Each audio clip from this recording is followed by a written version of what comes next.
Hi guys, I hope all of you are doing great. I am your co-learner Ashi and I welcome you all to our today's current affairs session that is on 23rd December 2020. I am so sorry कुछ ज़्यादा ही लंबा break हो गया. I was actually busy, कुछ family reasons थे so I could not make videos. I'm so sorry for that. But yes, let's begin with our today's session. But before that, our daily ritual of motivating our own self and our today's thought is all we have is now. Again a very simple thought कि जो time है, time flies, वो आपके लिए या मेरे लिए या किसी भी और के लिए कभी वेट नहीं करेगा. आपके पास आज का ही समय है to put in efforts for whatever you want to achieve.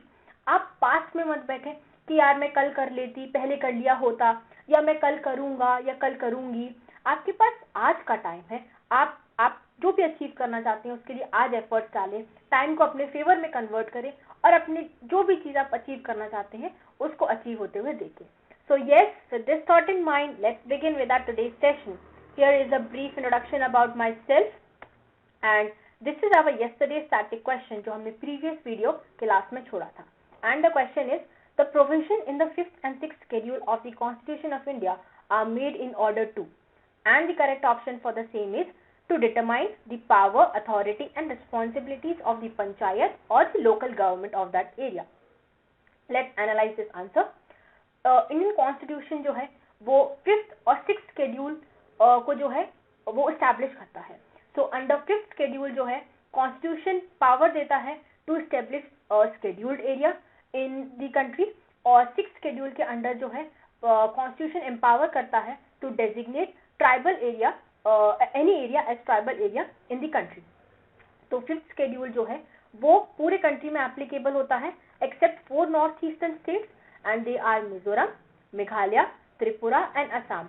और जो 6th शेड्यूल है जो ट्राइबल एरिया के बारे में बात करता है वो कंट्री के 4 नॉर्थ ईस्टर्न स्टेट्स में लगता है and they are Mizoram, Meghalaya, Tripura and Assam.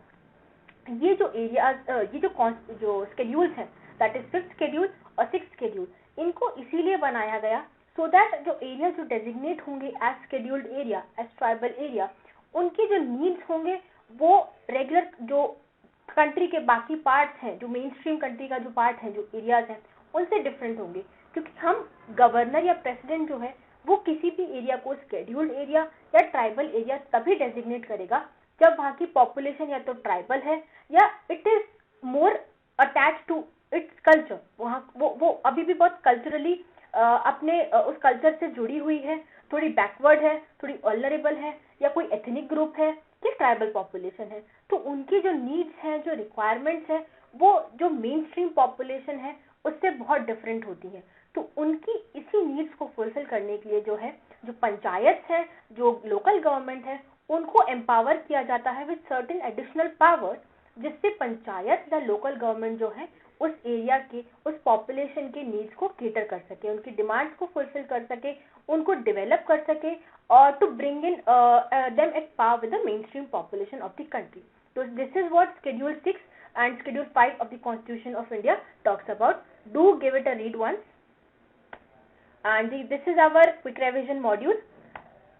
India placed on 111th position in Human Freedom Index 2020. इस इंडेक्स के अंडर जो है एक इंडिविजुअल की डिफरेंट फ्रीडम्स जो है in terms of political freedom, economic freedom, इसको जो है एनालाइज किया जाता है, जिसमें India is placed on 111th position. India का जो पोजीशन है it has however been degraded. Earlier हमारा पोजीशन 95th और या 96th पोजीशन था हमारा प्रीवियस इंडेक्स में. However this time it is 111th position. DRDO has successfully tested Howitzer cannon. United States of America has named its 6th force as Guardian. United States of America ने recently अपनी 6th force that is Space Force को name किया as Guardian. और इसके साथ ही after China and Russia, America becomes the 3rd country to have a Space Force named as Guardian. 20th edition of the Indian Ocean Rim Association meet was held under the chairmanship of UAE. इसमें जो है Indian ocean area के जो countries हैं they collaborate, they work, they try to contribute and collaborate to prosper, to make Indian Ocean region more prosperous and peaceful. As per the recent report released by the government, Madhya Pradesh has the highest number of leopards in India. Singapore's hawker culture included is included by UNESCO in its cultural heritage list. ये जो hawker culture है ये India का जो street food culture है वही है. तो सिंगापुर का हॉकर्स कल्चर और you can say street food culture जो है वहाँ का वो रिसेंटली यूनेस्को ने in its cultural heritage list में इंक्लूड किया. This is the highlight for today. Union Environment Ministry has recently released the status of leopard in India report, and the report is based on 2018 data. ये जो leopard की जो count है that is 12,852. ये जो count है it is based upon 2018 data जो कि recently release की यूनियन मिनिस्ट्री ने. इस रिपोर्ट के अकॉर्डिंग जो है लेपर्ड पॉपुलेशन जो है इंडिया में उसमें एक 60% का इंक्रीमेंट आया है एज पर द 2014 लेवल. तो लास्ट सर्वे जो था वो 2014 में कंडक्ट किया था जिसमें पॉपुलेशन जो लेपर्ड की थी इट वाज 7,910. बट 2018 में जो डेटा कलेक्ट किया गया उसके according the population of leopard has been increased by 60% to 12,852. And अगर आप स्टेट्स की बात करें कि कंट्री में किस स्टेट में ज़्यादा लेपर्ड की पॉपुलेशन है या काउंट है तो in terms of that Madhya Pradesh has the highest number of leopards in the country. Also Madhya Pradesh की टाइगर पॉपुलेशन भी हाईएस्ट है कंट्री में अब और लेपर्ड पॉपुलेशन भी कंट्री में मध्य प्रदेश की जो है हाईएस्ट है. And after Madhya Pradesh it is Karnataka and then it's Maharashtra. और अगर आप रीजन वाइज बात करते हैं कि सेंट्रल इंडिया में वेस्टर्न घाट्स में eastern part of the country में तो एरिया वाइज जो है वेस्टर्न घाट्स में जो है हाईएस्ट पॉपुलेशन देखा गया लेपर्ड्स का एट 3,387. वेस्टर्न घाट जो है जो आपका महाराष्ट्र कर्नाटका गोवा केरला वाला जो एरिया है उसको कवर करेगा. वहाँ के जो नेशनल पार्क्स है बंदीपुर नीलगिरी इन सब एरियाज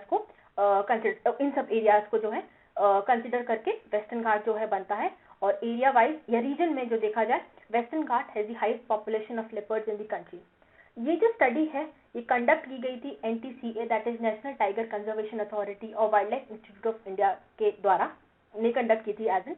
और this study was based upon the camera traps satellite images and also the field work. जो ऑफिसर जो फील्ड वर्क करते हैं जो जाते हैं जंगल जो हमारे जो सेंचुरीज हैं जो डेजिग्नेटेड पार्क्स हैं प्रोटेक्टेड एरियाज हैं वहाँ पे जो ऑफिसर जो हैं वो काम करते हैं फील्ड पर.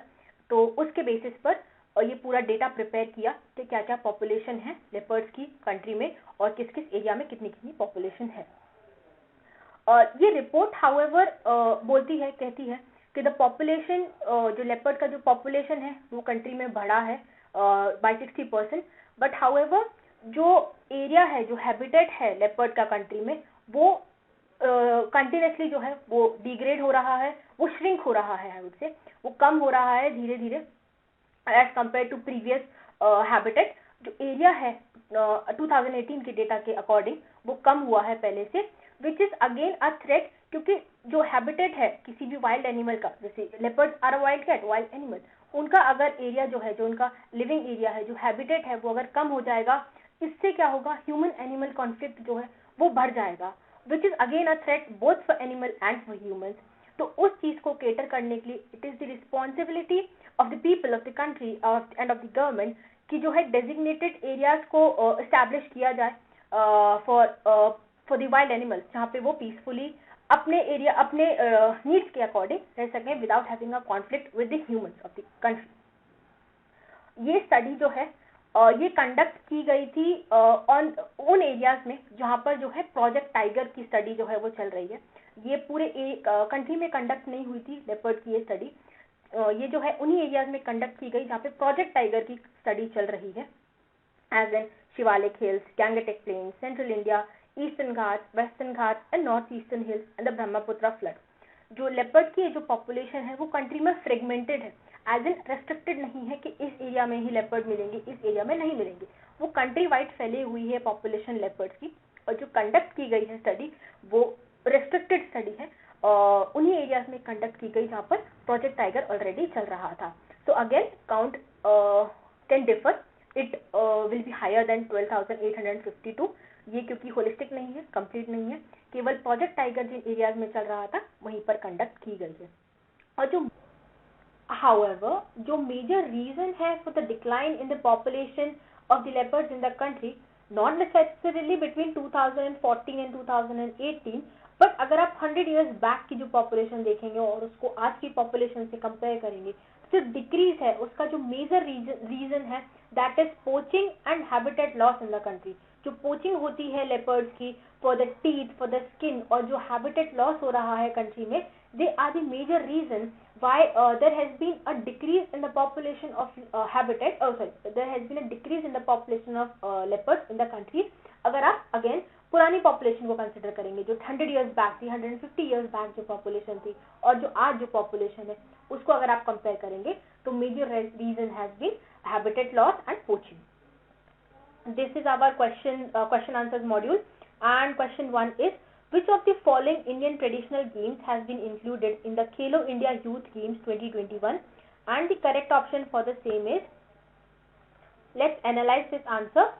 and Khelo India Youth Games 2021 जो है they are to be held in Haryana, and recently Ministry of Sports ने जो है 4 indigenous Indian games को जो है वो permission दे दी है that they will now be included in Khelo India Youth Games 2021, and these games are घटका जो कि पंजाब में खेला जाता है, कलरी पैटू जो कि केरला में खेला जाता है, थंगता जो कि अगेन मणिपुर में खेला जाता है, एंड मलखम जो ऑल ओवर इंडिया वैसे तो काफी मशहूर है बट एमपी और महाराष्ट्र में मेजरली ये खेला जाता है, और एमपी का तो नेशनल स्टेट गेम भी है।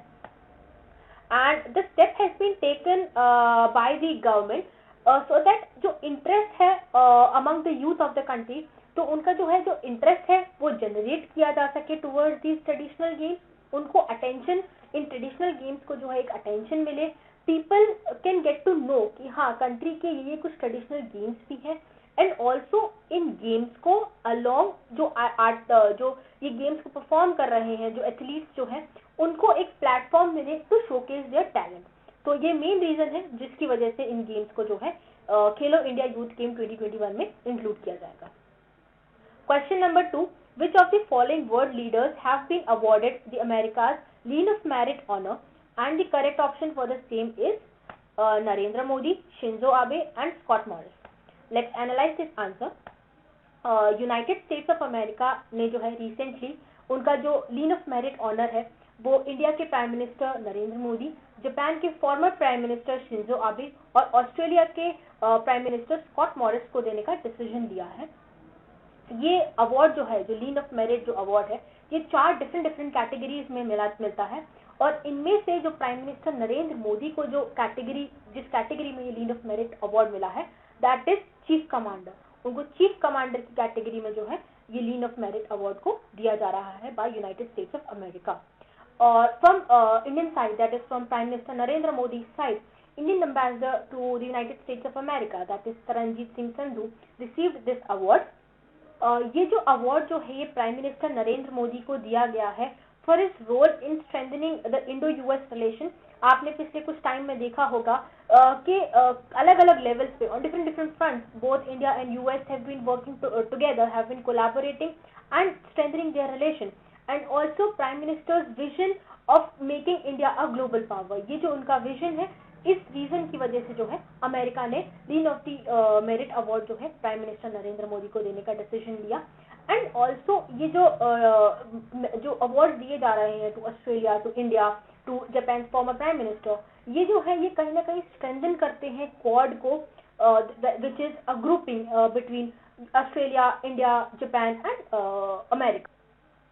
Question number 3, which of the following countries has passed the Tibetan Policy and Support Act TPSA, and the correct option for the same is the United States of America। Let's analyze this answer। USA ने recently एक landmark legislation को पास किया that is TPSA Tibetan Policy and Support Act।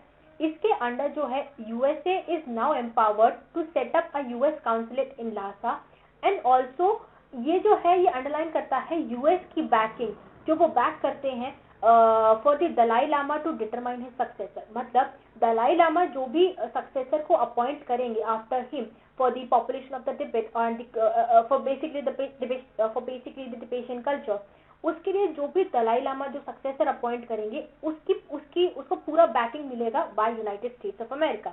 और ये जो legislation है ये again counter करता है चाइना के स्टैंड को। चाइना का जो स्टैंड है, चाइना का स्टैंड ये है कि चाइना खुद से अपॉइंट करेगा the successor after Dalai Lama, but again ये काउंटर करता है चाइना के इस स्टैंड को, दैट इज यूएसए मानेगा जो भी दलाई लामा जिस भी पर्सन को अपॉइंट करेंगे एज सक्सेसर, बट चाइना बोलता है कि China will appoint the successor. और चाइना ने जो है इस बिल को, इस एक्ट को, सॉरी लेजिस्लेशन को जो है इसको रिजेक्ट किया है by stating that issues relating to Tibet, Hong Kong and Taiwan जो है वो चाइना की सोवरेनिटी का पार्ट है, and also they are internal matter और internal affairs of China. So किसी भी कंट्री का कोई भी कंट्री जो है इंटरफेयर नहीं कर सकती चाइना के इंटरनल मैटर्स में, या उनके जो भी इंटरनल अफेयर या इंटरनल मैटर्स हैं उसमें कोई भी कंट्री जो है इम्पैक्ट नहीं कर सकती, प्रेशर नहीं कर सकती। Short news for today. Prime Minister Narendra Modi addressed the 6th dialogue conference between India and Japan virtually. ये जो मीटिंग है इसको इंडिया जापान संवाद कॉन्फ्रेंस भी कहते हैं, और ये जो मीट है ये ऑर्गेनाइज की जाती है to strengthen cooperation between India and Japan, also to promote peace and prosperity in Asia. And after the 6th conference, PM Modi also proposed to create a library of Buddhist literature. Ratan Tata recently was awarded the ASSOCHAM Enterprise of the Century Award, और ये award जो है via video conference prime minister Narendra Modi ने उनको दिया। और ASSOCHAM जो है जो 1920 में इस्टेब्लिश हुई थी, सो अगेन 2020 में जो है ASSOCHAM अपना 100th ईयर कंप्लीट कर रही है। This is our static question of the day, and the question is, which of the following is depicted by Ajanta caves? And the options are Mahabharata, Ramayana, Panchatantra or Jatakas. I hope you guys will study this topic and we will answer this question. And thank you guys. This is it from my side. I hope you guys are learning, because learning makes you great. This is what I believe. And I hope you guys have a stellar day ahead and keep learning and